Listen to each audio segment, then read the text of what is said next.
Talk about a few news stories. While I wait for the official time to start here.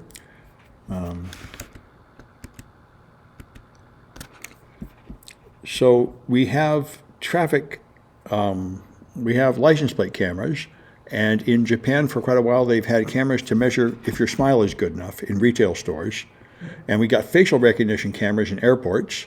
And now in Iran, they have installed cameras to find women not wearing hijab, which is a really big deal. As you know, there's a huge protests because the Iranian morality police will grab women and beat them and arrest them if they are not wearing the right head coverings.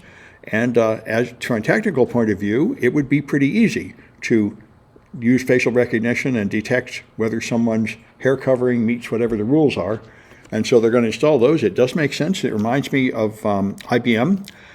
When apartheid had a very complicated system of racial segregation in South Africa, they sorted people into either white people or like 8 different tribes of black people. And the black people had these complicated rules where they could only stay in their home territory. They could only go to a different territory under certain conditions. And they needed computers to manage all those internal passports, and IBM provided them and sold them all this stuff, this complicated stuff. They wouldn't have been able to have such a complicated system without support. And this is also the Nazis got a lot of help from American tech companies. So it's a big thing that we sell arms to nations that don't share our values. And I don't know where they're getting the cameras, but it certainly is a technical possibility. And if you accept their premise that the most important thing is to detect people who are not wearing the correct clothing, this is probably an efficient way to do it. Anyway, it reminds me of another issue that I became peripherally involved in Saudi Arabia. There is an app which enables, in Saudi Arabia, women are not allowed to leave the house without being accompanied by a male relative. But they made an app so a husband can make a record in the app that he has approved his wife to make a trip, and she can use that instead of always being accompanied by a male relative, which is more convenient. And so some people wanted to criticize the app makers that made that app. And other people said, no, this app is a huge boon because all women have to do is sneak in and use their husband's phone, and they can give themselves permission, and then they can escape, make it to the airport. So it's when you see something like this, which is extremely offensive to Western values, it is, I think, very important not to jump on guessing what you should do about it. Often, doing some do-gooder thing immediately without understanding the other culture doesn't actually help, like Arab Spring.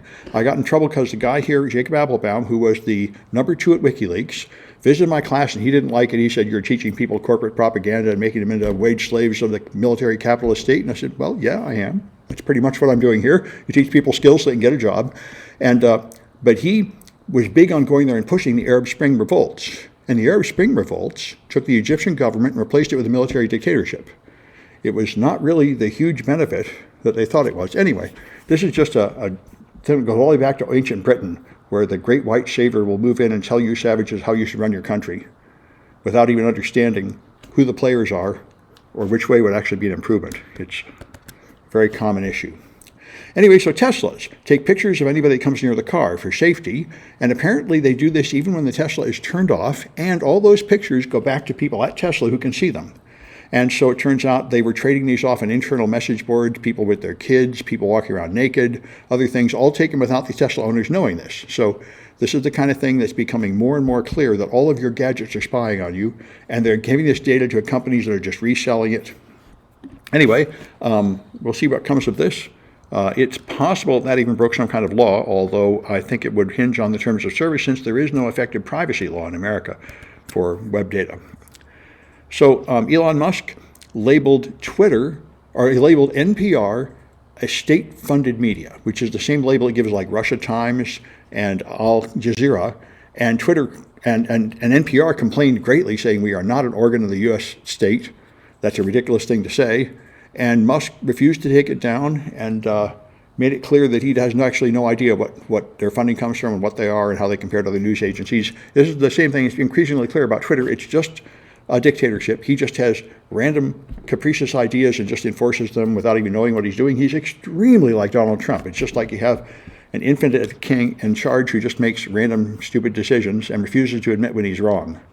It's amazing. He managed to make SpaceX and Tesla, both of which are so very successful, with such enormous personality flaws, which is a lot like Trump. I mean, everybody can see his flaws, and it didn't stop him from rising right to the top. So anyway, So there was a guy named Daniel Perry who in Texas posted that he was going to go to a protest and kill one of those Black Lives Matter protesters. So he went to a protest and did that, was convicted of murder, and now Abbott wants to pardon him. And this is another one of the culture war things. There's similar issues in Florida, where I think in Florida and Texas have both passed laws that it is legal to run over protesters if they're in the street.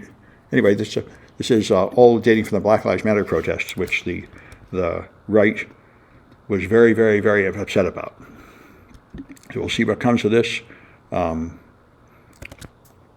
It's certainly not good for the rule of law. Of course, a similar issue is the medical issue. A judge in Texas just ruled that one of the abortion drugs cannot be used in the whole nation, even though he has no authority to do that. So a judge in Washington said he can't do that. And AOC said they should just ignore these rulings. And she said, in order to have a precedent for the federal government just ignoring rulings from the state that would appear to, we can go to the Trump administration that just ignored them. A lot of people saying that's probably not a good precedent. So anyway, it's, our culture war continues. Anyway, this one is pretty amazing. Their intelligence about the Ukrainian war has leaked, which appears to come from United States espionage on Ukraine. We appear to be spying on Ukraine and stealing stuff from Ukraine, and then somebody just put it in a game board. One of the online game Discord discussions about a game leaked these military secrets, and apparently this has been happening all along. I've known people, and this apparently was for some game that doesn't sound military to me, but I do know a lot of military gamers are very, very, very angry about anything being wrong. That's not the right kind of gun, that's not the right kind of tank, and they will post all kinds of official documents to prove they're right. Just like medieval people will freak out about your costume isn't quite right and stuff. And so apparently this was done in that spirit. And so it shows, however, our ability to keep secrets is very poor in America, which would make some sense given our open society. Anyway, now they're pointing fingers to each other and trying to figure out who put it there and where it came from and what they can do about it. So India is very much stopped being, it used to be the world's largest democracy, but it's very arguably not one anymore. It's now basically a dictatorship under Modi. And he has now required Facebook and Twitter to rely on government fact-checking, which is, of course, the problem with America. Ever since, for the last, around the time Trump got in, the last 6 or 8 years, we've had a huge right-wing media system that just publishes 100% lies. And now we have open confessions from the people running Fox and the journalists on Fox that they knew everything they were saying was a lie, but they had to say it to make money. So they make a thing, they call it news, and they're even accepted as a news agency and let into the White House briefings as if they were a news agency when they are absolutely not news. They're just lying and making up lies, and it's totally come out that they're doing it deliberately, and they know it.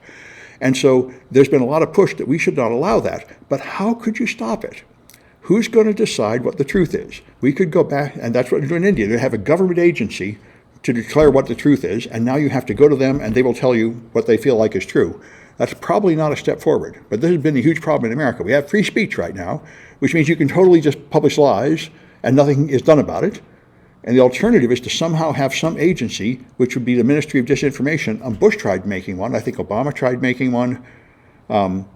And people said that would be even worse if we had some official government agency forcing you to say only what the government wants you to say. But that's what they have in India now. This is this really huge problem. Nobody has a good answer. I heard a good summary from a foreign nation where he said nobody wants free speech on the internet. They just disagree on what they should take down. In Thailand, they take down anything that criticizes the king. And in America, they take down anything that's a copy of copyrighted MP3s. But everybody's got certain stuff that they regard as wrong to put on the internet. Nobody has real free speech. And Elon Musk took over Twitter saying he was going to make it the bastion of free speech, but it's becoming increasingly clear that he just wants it to be Fox News. He wants it to be right-winger lies and suppressing the free speech of people on the left. But that seems to be all you can get. I think it's all we ever had. All we ever had is biases. I remember as a child, my father would say, what you have to do is read the various newspapers and know this one's on the left and that one's on the right, so they're both lying, and you figure out the truth is in the middle. I don't think we've ever had anything better than that. And we don't have it yet. So Elon Musk is also vigorously blocking anything he regards as competitors. Substack is a place you can put up blogs and you can charge money to subscribe to people's writings. And they've recently had coming out a short form microblogging service, which would be like Twitter. So to punish them, Elon Musk is blocking all Substack links and all the news agencies and people that have a Substack link are complaining, and you can't retweet them, you can't refer to Substack links, and if you do make a tweet about Substacks, it will vanish and nobody will see it. And people noticed this, and he just lied and said he wasn't doing it. So he's been doing a lot of this, turning off the API so that the tools you can use to mask handle your Twitter account and third-party tools to view your Twitter account don't work anymore. He'd been talking about how they might just go bankrupt, and it seems like he's headed that way. He's also being sued by a lot of people for not paying his bills he's legally obligated to pay. His previous executives had to go to Congress several times to testify and defend Twitter, and they had to do other things as part of their Twitter. And their Twitter is obligated to pay their legal fees, which amount to like millions of dollars, and he's refusing to pay it. And they're suing trying to get it. But if he just goes broke, he won't have to pay anything, and he's clearly thinking that. He's also not paying his rent and not paying his server fees for the Amazon Web Service they're using. So these are moves you make if you're just planning on shutting the door completely pretty soon. Which is what he said all along. He said, if we don't make profit pretty soon, I'm going to quit burning money on this thing. We will see. And here's another issue. Maternity units are closing all across America, and I thought this would have to do with the abortion rulings, but it doesn't. It's because very few Americans are having babies anymore. And there just are not enough babies to make it financially sustainable to have a maternity ward with these doctors. There aren't enough births, there aren't enough babies to sustain them in rural areas. So that's certainly true. It's an issue, but the rate of reproduction in America is quite low. And so when your code is compiled, this is an interesting issue, and I've seen ones like this before.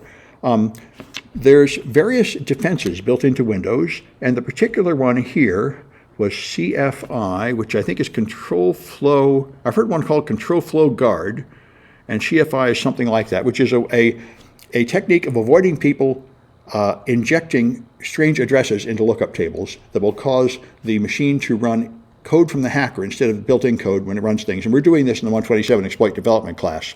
But it turns out that compilers break this defense. And this is fairly common. When you write code in a high-level language like C and compile it, there's a step of optimization where it takes what looks like wasteful code and tries to make it faster by optimizing it. And this has led to a lot of security flaws. So here's another one coming out.